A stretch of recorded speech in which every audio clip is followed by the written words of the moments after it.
ବିପଦର ବନ୍ଧୁ ଗୋପବନ୍ଧୁ ସାମାଜିକ ସେବା ସଂଗଠନ ଦ୍ୱାରା ବୃକ୍ଷରୋପଣ କାର୍ଯ୍ୟକ୍ରମ ହୋଇଅଛି।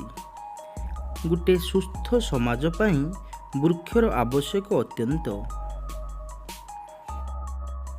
ବୃକ୍ଷ ସମାଜ ପାଇଁ ଆବଶ୍ୟକତାର ମର୍ମ ବୁଝାଇ ଅବଝଣା ଗ୍ରାମ ପଞ୍ଚାୟତରେ ବିଭିନ୍ନ ଠାକୁର ସ୍ଥାନରେ ଗୋପବନ୍ଧୁ ସାମାଜିକ ସେବା ସଂଗଠନ ପକ୍ଷରୁ ଗଛ ଲଗାଯାଇଅଛି।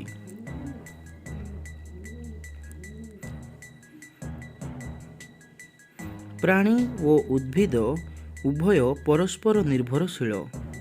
ବୃକ୍ଷଲତା ବିନା ପ୍ରାଣୀ ଜଗତ ତିଷ୍ଠି ରହିବା ଅସମ୍ଭବ।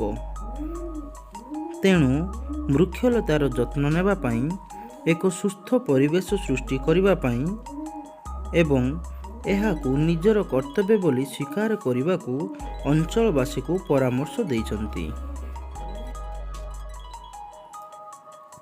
ସଂଗଠନ ସବୁବେଳେ ସାମାଜିକ କାର୍ଯ୍ୟକ୍ରମ କ୍ଷେତ୍ରରେ ଯୋଡ଼ି ହୋଇ ରହିବ ବୋଲି ସଂଗଠନର ସଦସ୍ୟମାନେ ମତ ରଖିଛନ୍ତି।